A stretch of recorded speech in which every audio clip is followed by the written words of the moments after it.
बिस्मिल्लाहिर्रहमानिर्रहीम, अस्सलाम वालेकुम। तो आज मैं बात करूंगा कि ऑस्टियोपोरोसिस क्या होता है, ये होता क्यों है और हम इससे बच कैसे सकते हैं। सबसे पहली बात तो ये है कि मेडिकल टर्म में इसे ऑस्टियोपोरोसिस कहते हैं और आम जुबान में इसे हड्डियों का खोखला हो जाना या हड्डियों का कमज़ोर हो जाना कहते हैं। अच्छा, इसके बाद बात करते हैं कि ये फीमेल और मेल्स दोनों में कॉमन है। स्पेशली उन फीमेल में बहुत ज़्यादा प्रोग्रेस करता है। ये बीमारी ज़्यादा प्रोग्रेस करती है उन फीमेल्स में जो कि पोस्ट मीनोपॉज एज में चली जाती हैं। तो अब ये पोस्ट मीनोपॉज एज क्या होता है? तो ये वो एज होता है जब फीमेल के पीरियड्स आना बंद हो जाते हैं। जब फीमेल के पीरियड्स आना बंद हो जाते हैं तो उसको हम पोस्ट मीनोपॉज एज कहते हैं। इसमें एस्ट्रोजन लेवल कम हो जाता है जो कि रिजल्ट करती है हमारी हड्डियों को कमज़ोर करने में। और जब ये हड्डियाँ कमज़ोर हो जाती हैं तो ये आसानी से टूट जाती हैं या आसानी से टूटने लगती हैं। तो हम इसे फ्रेजाइल फ्रैक्चर या फ्रेजिलिटी फ्रैक्चर कहते हैं मेडिकल टर्म में। इसके अलावा एज के साथ भी हमारे बोन्स कमज़ोर होने लगते हैं, वीक होने लगते हैं, क्योंकि ओस्टियोब्लास्ट्स की एक्टिविटी में कमी आ जाती है। अब ओस्टियोब्लास्ट्स क्या हैं? तो ओस्टियोब्लास्ट वो सेल्स हैं जो कि हमारे बोन्स को बनाते हैं। अच्छा, अब हमें क्या करना चाहिए कि हमारे बोन्स जो है वो स्ट्रॉन्ग हो? तो सबसे पहली बात, 19 से लेकर 65 के एज में जितने भी लोग आते हैं उनको चाहिए, मैं सजेस्ट करूंगा कि वो अपने आप को एक्टिव रखें। वो वॉक करें, वो स्विमिंग करें, वो साइकिलिंग करें, वो रनिंग करें, वो जॉगिंग करें, अपने आप को एक्टिव रखें, एक्सरसाइज करें। तो इसके साथ उनके जो बोन्स है वो भी स्ट्रॉन्ग होंगे और ऑस्टियोपोरोसिस के चांसेस कम भी होते हैं। इसके बाद आ जाता है डाइट। तो हमें डाइट में क्या करना चाहिए? तो डाइट में हमें दो चीज़ें बहुत ज़्यादा ज़रूरी होती हैं हमारे लिए, एक कैल्शियम, एक विटामिन डी। कैल्शियम हमारे बॉडी को 700 ग्राम कैल्शियम चाहिए होती है एक नॉर्मल बॉडी को पर डे, और वो हमारे डेली जो खाने होते हैं उससे पूरी हो जाती है। कैल्शियम रिच सोर्सेज जो होते हैं वो डेयरी प्रोडक्ट्स होते हैं, लाइक चीज़, इसके साथ योगर्ट, इसके साथ मिल्क या ग्रीन्स हो गई। इन चीज़ों में कैल्शियम ज़्यादा होता है। अच्छा, इसके बाद बात करते हैं विटामिन डी की। तो विटामिन डी का नेचुरल सोर्स जो है, सबसे बड़ा सोर्स जो है वो है sunlight, as you people no.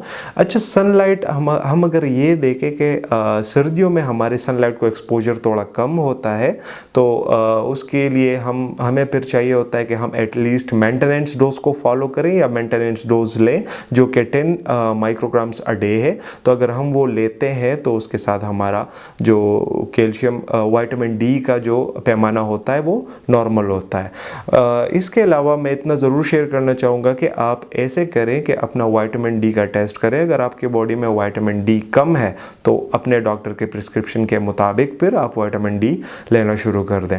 और इसके अलावा अच्छा, एक और बात, ये जो कैल्शियम और विटामिन डी है ये इतना ही इम्पोर्टेंस एक दूसरे के लिए रखते हैं जितना कि हॉकी के गेम में हॉकी और बॉल एक दूसरे के लिए रखते हैं। अगर बॉल नहीं होती तब भी हम हॉकी नहीं खेल सकते, अगर हॉकी स्टिक नहीं होती तब भी हम हॉकी नहीं खेल सकते। इसी तरह अगर विटामिन डी नहीं है तो कैल्शियम हमारे गट में जाके फिर एब्जॉर्ब नहीं होता। तो उसके लिए हमको विटामिन डी चाहिए होती है इसके एब्जॉर्प्शन के लिए।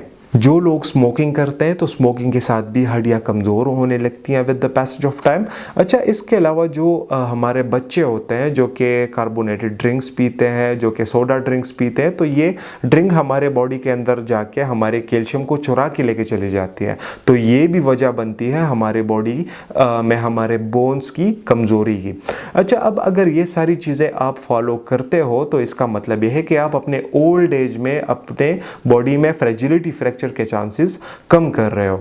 अच्छा, इसके अलावा फ्रेजिलिटी फ्रैक्चर्स के चांसेस कहाँ पे ज़्यादा होते हैं? तो कॉमन फ्रैक्चर्स जो है वो रिस्ट जॉइंट के हैं।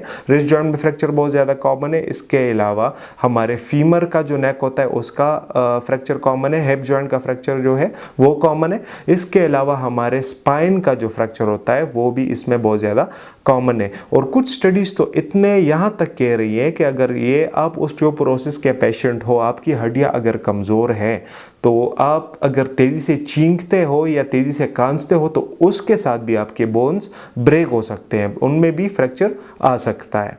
इसके बाद बात करते हैं सिम्टम्स की। तो स्टार्ट में तो इसके सिम्टम्स ही नहीं होते हैं, जस्ट आपको दर्द होता है, आपको अनईजी फील होता है, जब वो तो वैसे फटीगनेस से भी हो जाता है।